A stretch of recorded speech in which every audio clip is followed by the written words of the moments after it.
Hello, welcome to DevTV. My name is Florence Randari and I'm your host today. Today is a special day because we will be hearing from Al Habib Onifade, who is the founder and host of the DevTV channel. Welcome very much, Al Habib. Thank you. Thank you, Florence. Thank you for doing this. It's good to be on the other side of the interviews. Great, I'm very excited. So to kick us off, could you please tell us a little bit about yourself? I know most of the viewers probably have an idea of who you are based on the content that you've been sharing with us, but can you just give us a brief background about yourself? Thank you. My background is in investment banking. I worked after my graduation from university. I did economics and corporate finance masters. Worked for two investment banks, and I was fortunate enough to bump into a friend that drew me into economic development. And at the time, economic development was just getting into this market systems development approach, this making market work for the poor. And upward to that time, I used to think of development as just give rather than teach people how to fish. So, but he introduced me and showed me how to teach people how to fish. So, and now that's what I do. Great. That's really good background. But I think you did mention that a friend invited you to this space, but did you have anything in you that really made you make that shift, right? Because when we think about people who come from the private sector to work in the development sector, there is probably a story behind that. So what really motivated you to make that shift? Genuinely, it was because I was completely unemployed at the time. We had an economic downturn, and there was a lot of redundancy done in investment banks in the United Kingdom. So I then started working with a consultancy firm in Nigeria. And it was through that working with that consultancy firm that I co-founded that led to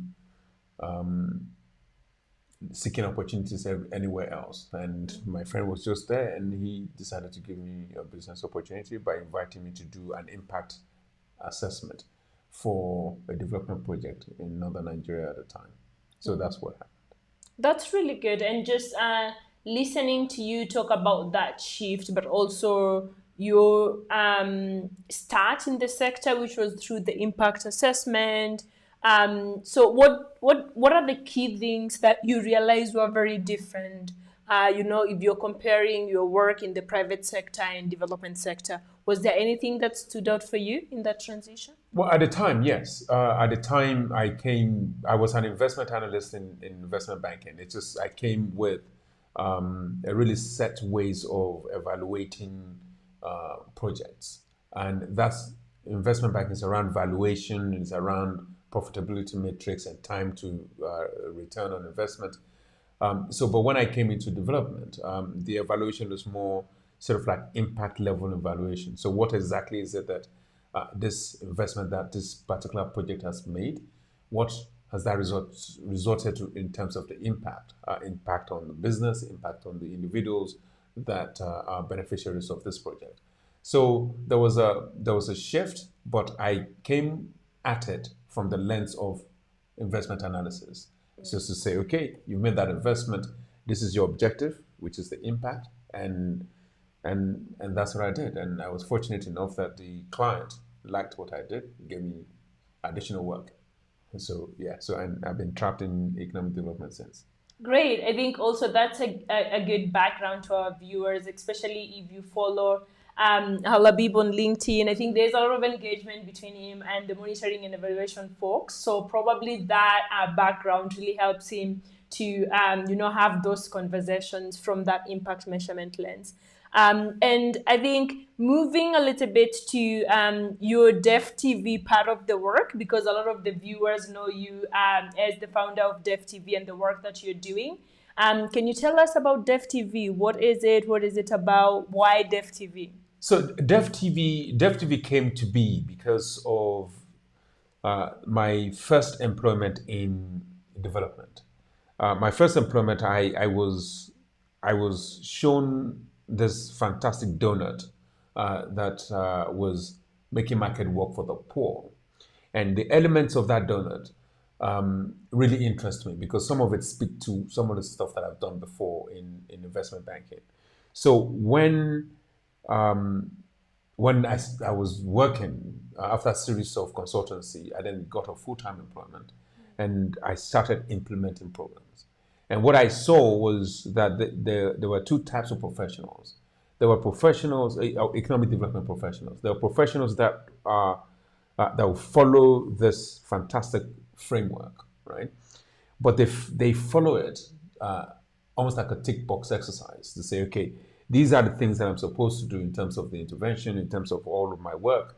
I've tick, tick, tick, tick, I've done that. But the framework in itself is exactly that. It's a framework that you can adapt, you can tailor to your own context. The other part, the second part, the second type of professional I came across at the time were people that really want to contextualize this framework and really customize it, but the how to was a bit of a problem at the time. So what I then thought is that, okay, you know what, let's start a way of making this happen. How do we begin to have a common understanding of the how to? So we have the knowledge, right? But do we have the skill, which is the application of the knowledge? Right. So that's essentially what led to DevTV. And the other part of that story was that I wanted DevTV to be a space where you have people come, especially programs that have done reports, annual reports, quarterly reports, that is public.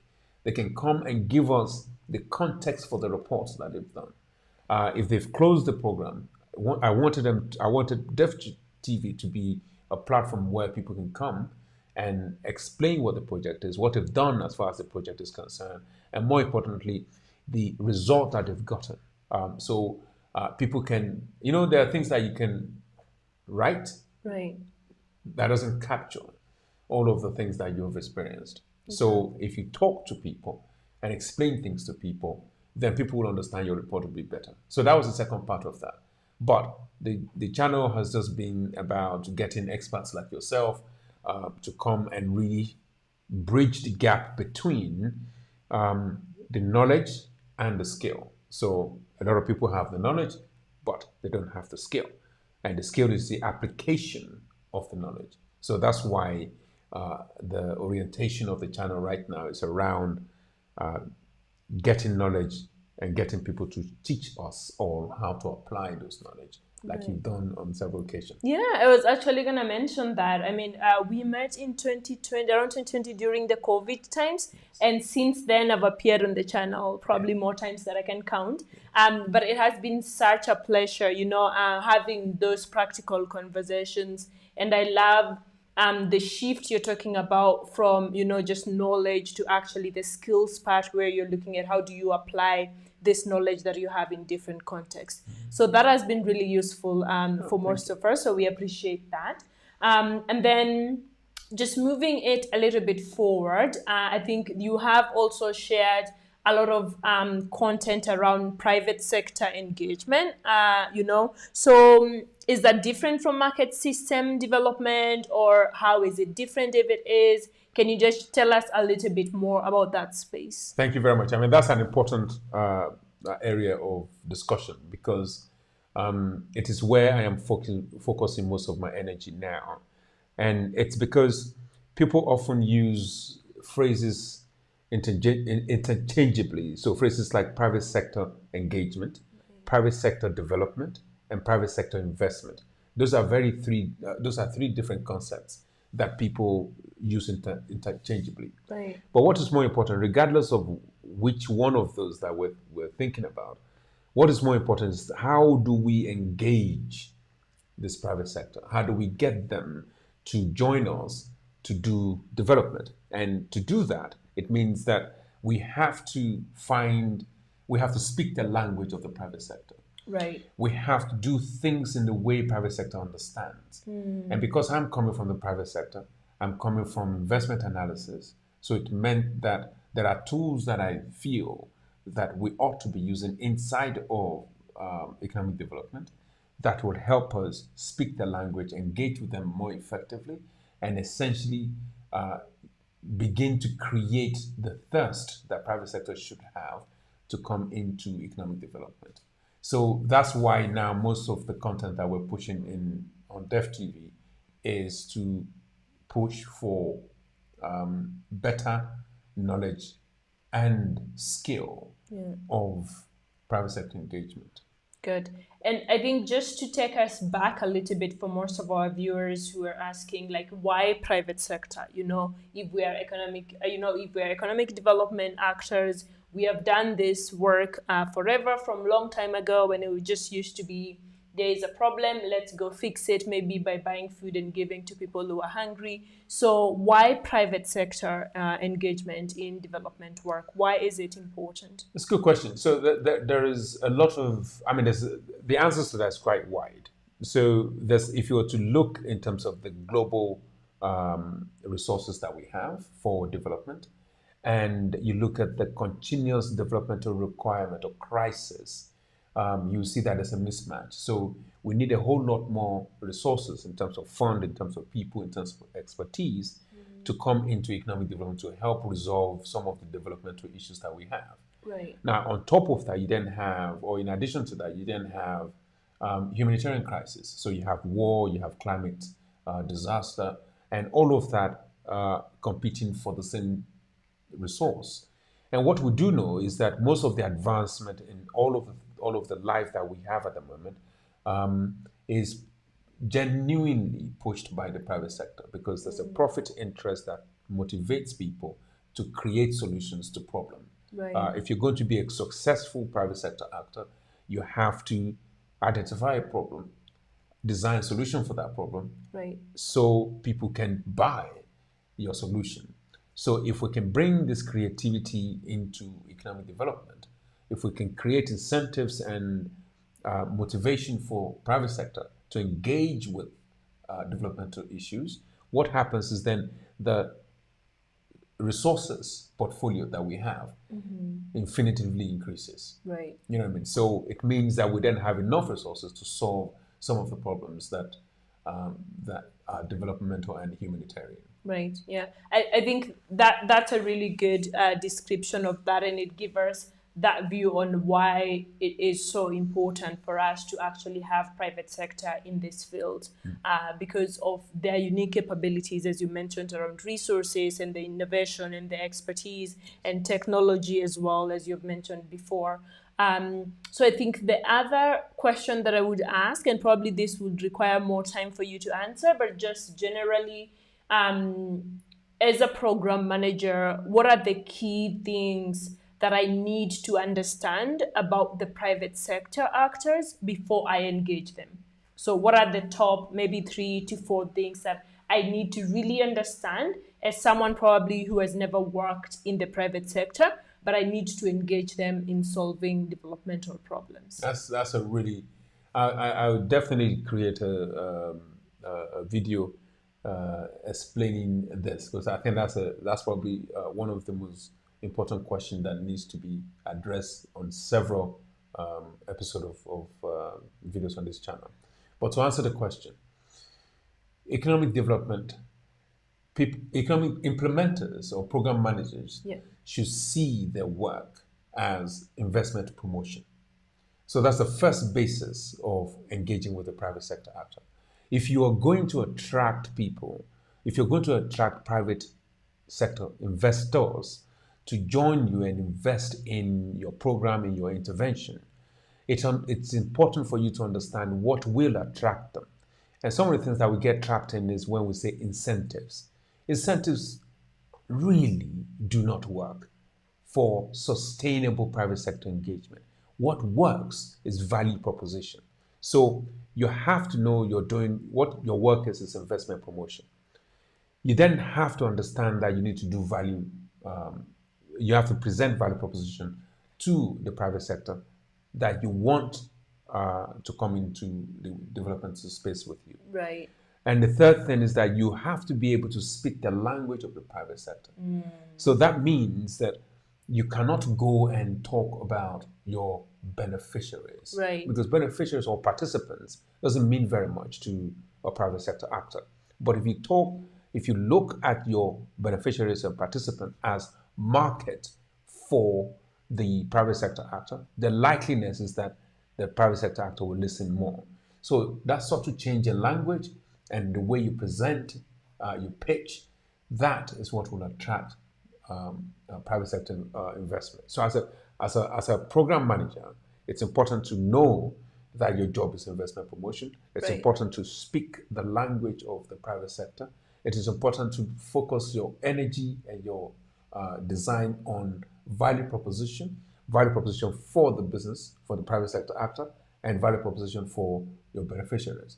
Because if we're thinking about change in behavior, Right. incentive in itself to say, I will give you money so you can, or we can buy down your risk in itself does not mean very much for a private sector. Because even if you pay for their engagement, Right.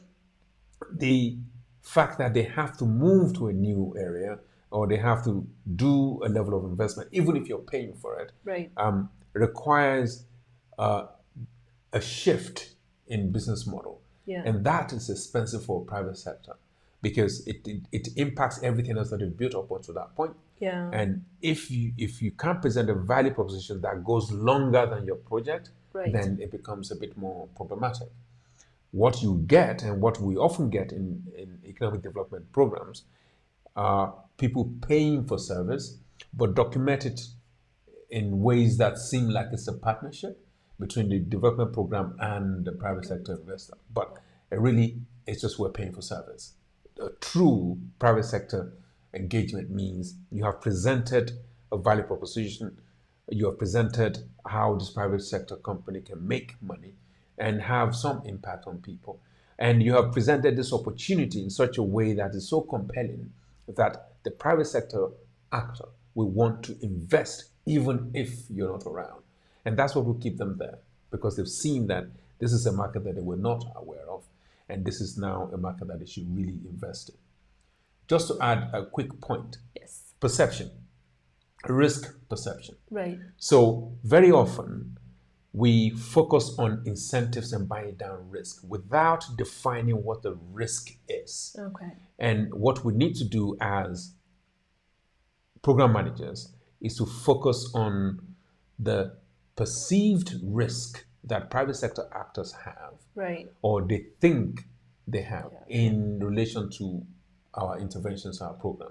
So if you focus on the perceived risk, right, and try and understand the gap between the real risk and the perceived risk, Right. and that's where the opportunity lies. And it is that opportunity that forms the basis of an intervention for you as a program manager. And it's the same gap that forms the basis of opportunity, investment opportunity, profitable opportunity for a private sector actor. Right. And this is really the key to engaging with private sector actors.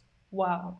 That was a short masterclass. I'm just trying to put everything together, but we are definitely looking forward to a masterclass just based on the few minutes that you just had a conversation with us.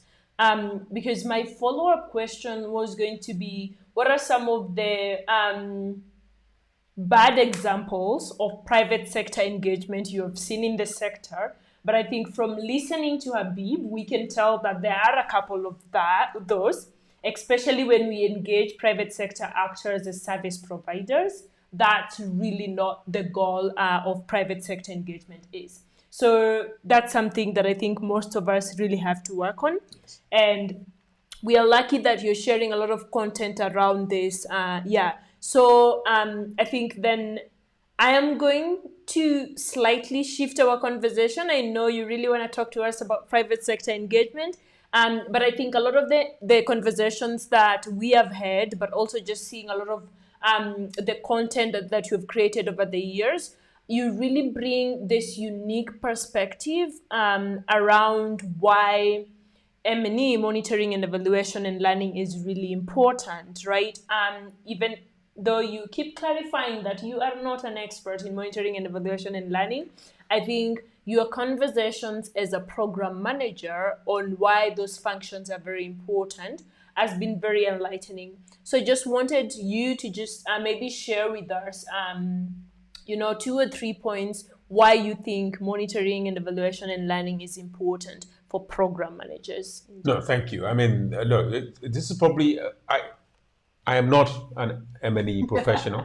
Good. I have not worked as an M&E professional, but I was fortunate to, in my very first program, to work with a lady that is DCED qualified to do evaluation for programs. Right. So she had a lot of work to convince me that I needed to listen to her with indicators and resource chains and so on. At the time, I just got into development, and my idea is very simple. This is the problem I need to resolve. Okay, I'm going out there to find solutions for this, and I'm resolving the solution. Right. So the end game is what I was targeting. Right. But what she did for me was to bring me back to let me understand that the process in getting to that result is as important as the result. Right. Because there's a lot of lessons to learn from the steps that I've taken to get the result. Right. And one of the adages is that you can't manage what you don't measure. So she was able essentially to school me on making sure that I can reach a decision very quickly. If an intervention is going well, then I can essentially measure the progress and monitor that, yeah, my hypothesis for this intervention is working. And if it's not, I can either kill it or change the intervention. Yeah. So that's where, and because she was able to convince me to pay more attention to M&E, what I then did was to go and do this DCED course on monitoring.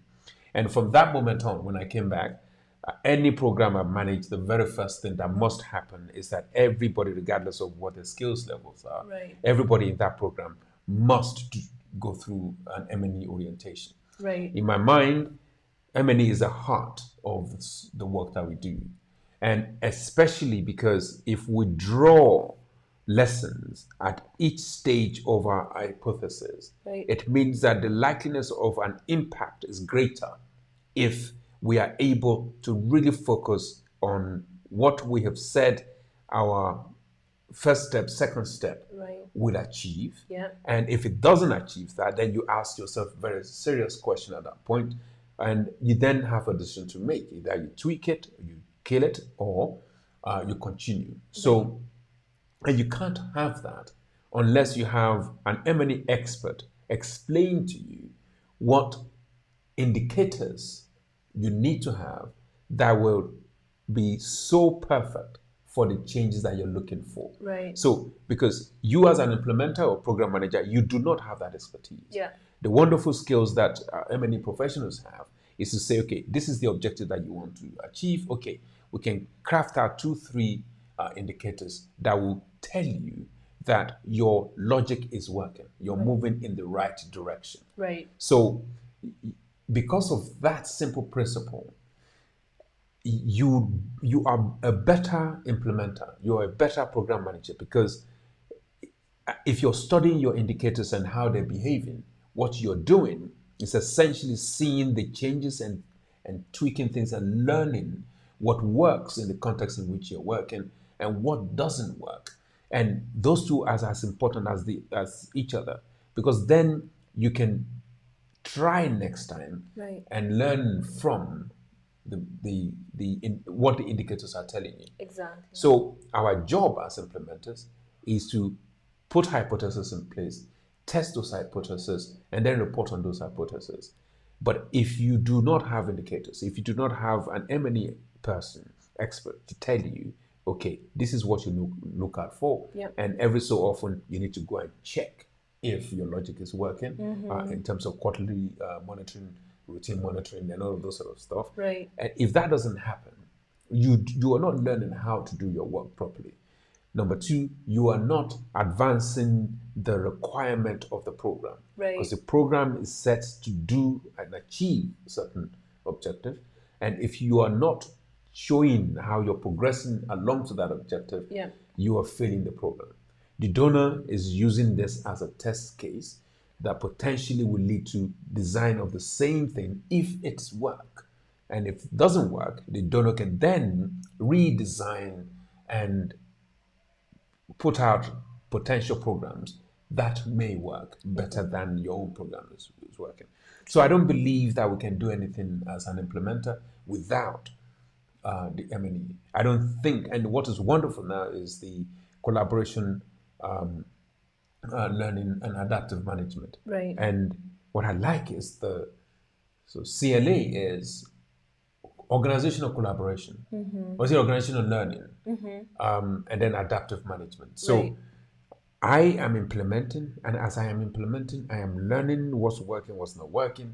And because of the expertise that you bring in, I am able to adapt those learning Yeah. into my intervention design and implementation. Right. So for me, it's crucial. Nothing is more important in the work that we do than M&E.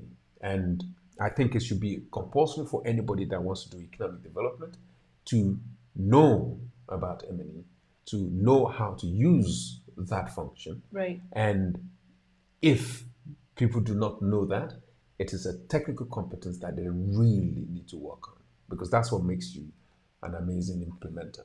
Great.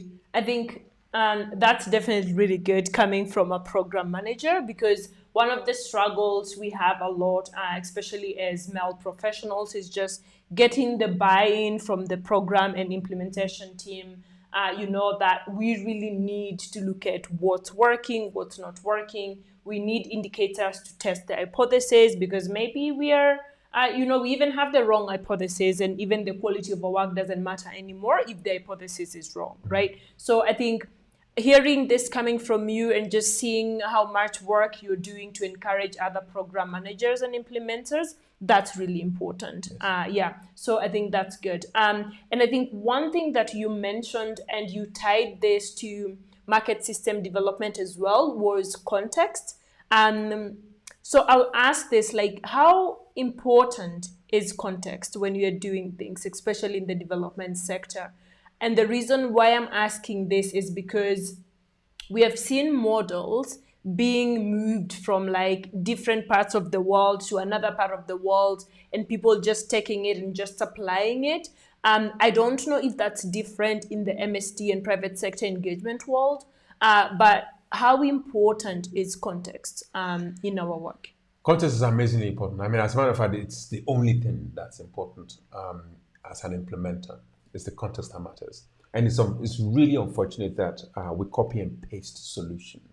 And you have somebody that's written, that's maybe gone to a course to learn market systems development, Right. and has applied those principles in a particular context. And that context, it was the intervention worked. And unfortunately, we then get a bias to say, okay, this has worked in that location, so therefore it must work in any other location, because it's based on the principle of market systems development. Right. And that's the disaster we've had in economic development. The reason we don't achieve as much impact is because of this copying and pasting culture. So it's driven by two primary motivation. Right. First is the donor, right? The donor constrain the work that we do as implementers. Where donors are very risk averse, Right. and the experiment that's required to fit a potential solution into a context is essentially is frowned upon by the donor requirement. So they will tell you they want you to experiment, but you have timeline, spend rate, burn rate, Right. and all of those things. So Yeah. all of those things essentially constrain your flexibility and the potential for experiment. The other motivating factor of this is the laziness of us as program managers. So it has worked, it must work, Right. rather than actually understanding the context in which you work. because even in the same country, in the same region, in the same country, Yeah. you move a few miles down the road, the context is completely different. What is context? Context is the place and the people. The people, what it is that they do, how they do it, how they use the resources of the place that they have. Yeah. The soil, simple soil, may be very different, just 2-3 miles away from where you've originally implemented this program that's worked. Right. So you cannot assume that that same thing that you did in a place 2-3 miles away from you will work. Right. The other thing that is important is that people are dynamic, places are dynamic. We're talking about markets. Markets do not sit still. There's all sorts of factors affecting markets all the time. So because of that dynamism, Yeah. it's important to do, excuse me, it's important to do proper context analysis. You should not you can, people do it quite a lot. You should not do anything Right. unless you are fully versed on the context of the areas that you have to do implementation. And I have to say this, in terms of context analysis, you cannot assume that the people that you worked with 3 years ago, right, remain the same 3 years later.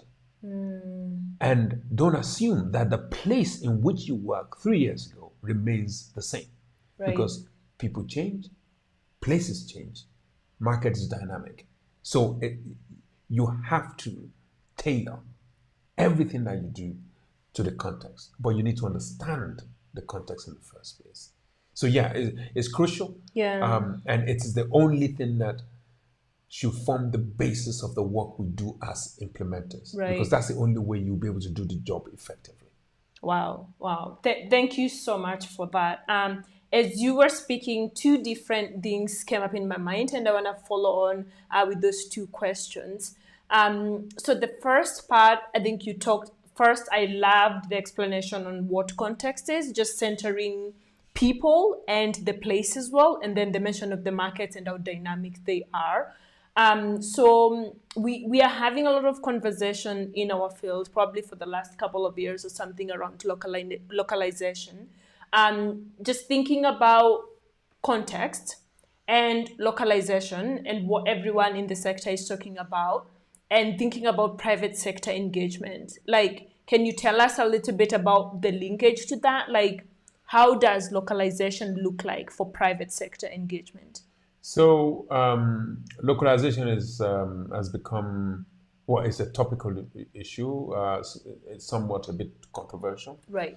So people come at this from different lenses. Yeah. So some, it's around the global north dictating to the global south in terms of the economic approaches and what development programs such as the one we work in should be doing, and the fact that we have expertise from the global north that will come to the global south and dictate things without understanding the context. Right. So the move is now to make sure all of these responsibilities, that we have the capacity in the global south, and the capacity should be used in such a way that will create solution for the global south. Yep.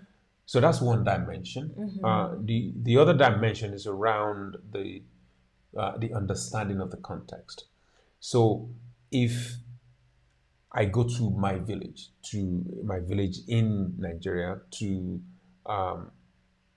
design intervention, the likeliness is that my understanding of the nuances will be better than somebody that's not from that village. But that's not to say that somebody that's not from that village cannot do the work, but it's just that the resources required, the time required, and the potential effort that's required will be a whole lot more for somebody that's not from that area that wants to do it properly, right? So that's essentially, that's the other dimension people are pushing to say, Right. I am from here, I understand the context, I understand the potential, what will work, what will not work, the nuances of the culture, the nuances of the practices, Right. which will impact the context. I understand all of those things, so I should be given a chance to design solution Right. for this context because I am from the context. Yeah. So there's some powerful logic to that. And there is some logic to the fact that there are solutions that will come from other places. Right. There are people that will come from other places that will have a fresh perspective on things. And because of that fresh perspective, they are able to inject some creativity into whatever the context and the problem that we're trying to attend to is. Yeah. So localization, in that respect, it's a bit push and pull and controversial. Yeah. But for economic development, especially private sector development, localization is really tasking the private sector actors with the development programs to come to create solutions that are particular to the context in which they're working. Right. So transportation, for instance. So if you have a transportation problem in a particular location, Right. right now you have to understand the topography of that location Yeah. to get an appropriate transport solution Right. for that area. So these are the ways I think that we think about localization when it comes to private sector engagement. It's really designing local solution for local people Right.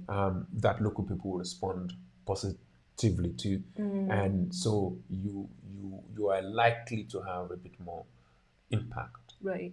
if you localize the solution, Right. meaning that the center of all of the intervention is the context, the people, and the place. The place. Good, good. I think that was a really great explanation. Thank you for that.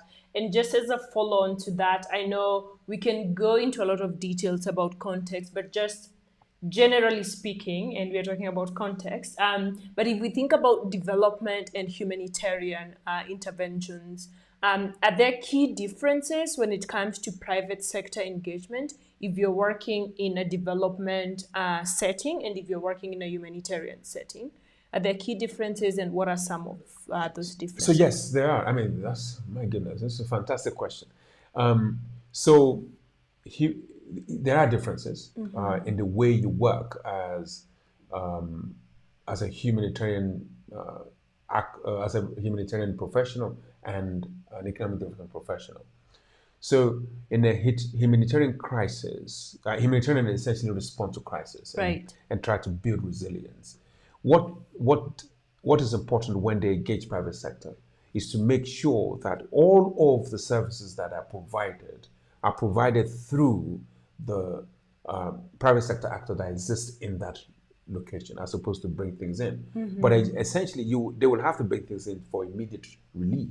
Right. But that you seek to engage with actors that potentially can begin to supply them with the services that's required to do the humanitarian support. But the perception is always that these are temporary interventions. Right. But as we know, these temporary interventions sometimes last decades. Yeah. So it's not really that temporary. So it's important for humanitarian, and I've seen various programs or projects in Ethiopia, for instance, that have adopted building resilience by doing really serious private sector engagement.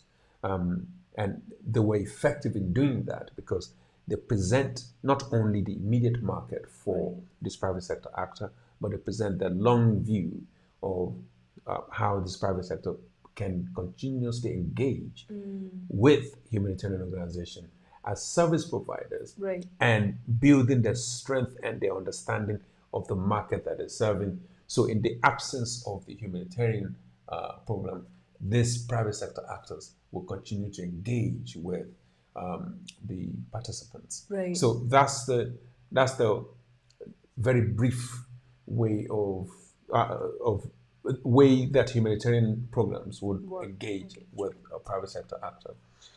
Development, they have a bit more time. They're not as rushed as the humanitarian. they have a bit more time. And there's a transition that happens in humanitarian crisis. So after the immediate relief, what should come straight after that should be how people become independent, how to build livelihood and build resilience. Yeah. And this is where private sector engagement in economic development comes into its own. Yeah. So the economic development practitioner will go into that situation and find out where the opportunities are, what are the growth constraints in that area, and begin to develop a value proposition for the participants Right. as well as for a potential private sector partner. So they have a bit more time. Yeah. They come after the humanitarian programs have done their work. Right. What is exciting that's happening now is that humanitarian organizations are now adopting the processes and the approaches that economic development programs have. Yeah. So they're combining all of that to push the humanitarian agenda, Right. and that is really, really getting traction. So we have a convergence that's happening, Okay. right? Okay. But there's a nexus. There's a point at which humanitarian meets economic development, right? Okay. So, and that space is where everything's very delicate. So you have the humanitarian work, the work that's been done. You don't want that to just collapse when Right. the program finishes. So the economic development programs are not ready to do some of the work that is required because it requires direct delivery. Right. So you then have in the middle this graduation models. I mean, there's different models that people have developed, Yeah. but graduation model in some ways infused with market systems development approach is essentially bridging the gap between humanitarian services with economic development services. Right. So we have a convergence, but there's still a space nexus that Right. we really need to develop really unique approaches to, so to make sure that we can bridge that gap effectively. Yeah, yeah. No, thank you. I think that was very well explained, and I think just having that visual of like there are humanitarian, needs that have to be met for a lot of people in the world, but also we are thinking about resilience and like how we shift. I'm not sure if we are shifting to development, but like how we also, bridge that gap, especially with the Nexus as well. So I think that was really good to highlight. And then a question that I have for you that I'm not sure if I should ask, just because I'm not in the space of market system development and private sector engagement, but I've had a couple of people ask this.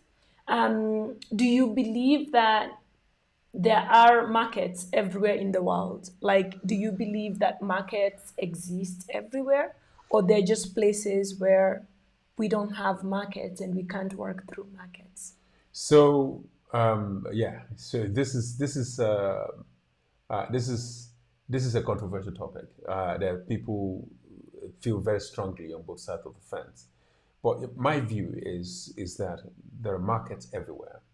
Market can solve all of the problems, but there are consideration, right? Because when we talk in terms of market, we're talking in terms of demand and supply. So, and somebody has to pay for it, right?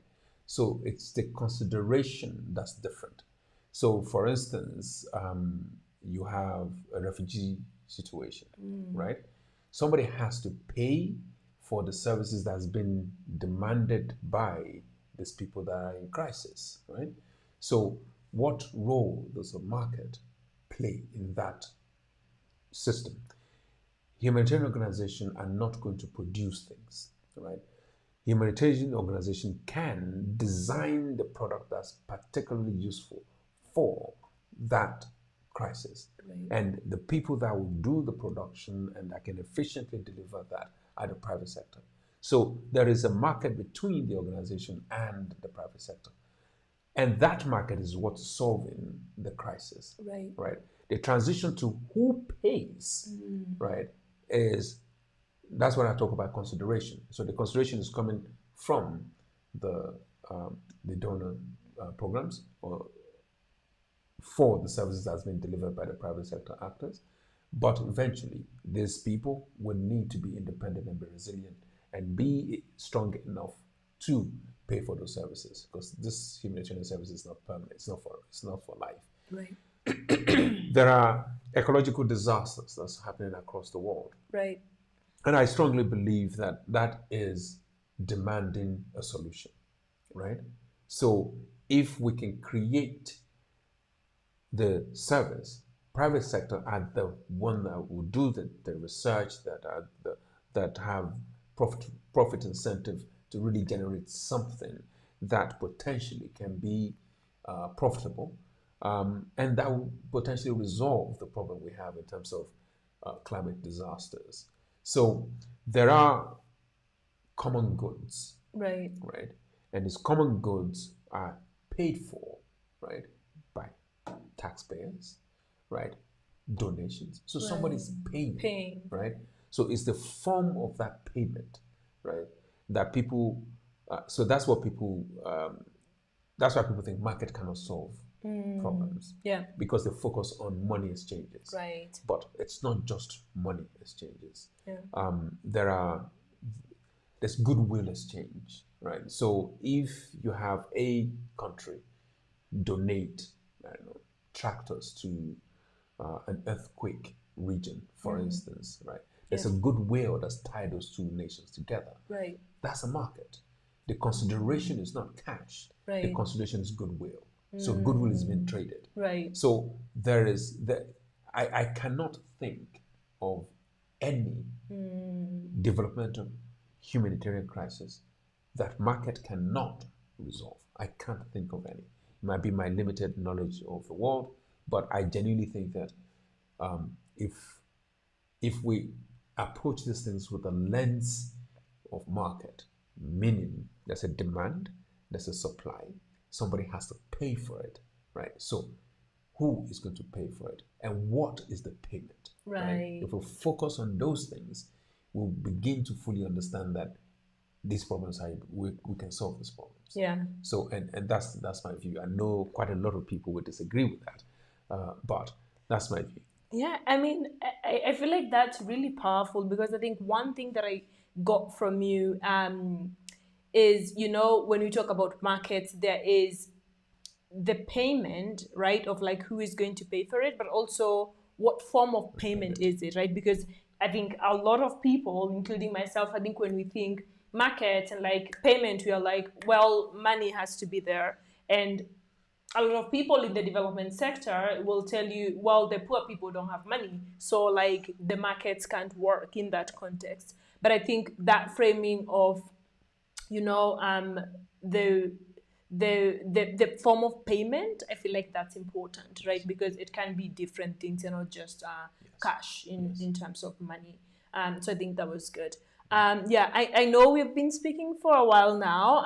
It would be great because you have touched so many different topics in your content and also conversations, of course, with myself and other people as well. So we would love to have another time to continue this conversation. But at this point, as we wind up, I just wanted first to ask you, for people who are interested in changing the way they work so that they can, be more inclusive in terms of having private sector, just because we are learning a lot about what they bring to the table. If someone is really trying to have that mindset shift, what would you advise them to think about? That's a very big question, but just like as someone who has worked in development for 30 years and I've always done direct delivery, for example, like how can I start working on myself to shift, to recognize the potential that is in the private sector, but also just like how to even start approaching them, or how to start thinking with that lens? So there are a couple of ways. The first thing to think about is, why are you in this job in the first place? Right. So if you're one of those people that are here because of a mission, because of a purpose, you feel that you can contribute to humanity and advance humanity, right? If you're one of those people, then go into the history books, right? and see what has happened to the world and how the world has moved forward. And if you understand what has pushed us forward, it's mostly driven by private sector. Some of it may start at a government research lab or education institution, but to scale the solutions is Right. always private sector that does the scaling. And that's particularly important. So if you're Right. one of those that's driven by the purpose, so re-examine the history Right. of advancement in society. And that will begin to show you that private sector is crucial to any solution that we're trying to deliver. Right. If you're one of those that's just doing this for a job, right? Nothing wrong with that at all. Everybody needs a job. So if you're just doing this as a job, focus on competence, right? If you are going to be competent, if you are going to do your work with effectiveness, right, you need to understand the levers that you should be able to pull to help you deliver your work. Right. So, and in order to do that, the only way you can do that, in my view, especially with the dwindling of resources from donors, Right. is by engaging private sector. Yeah. And if you engage private sector, you are able to deliver your work effectively.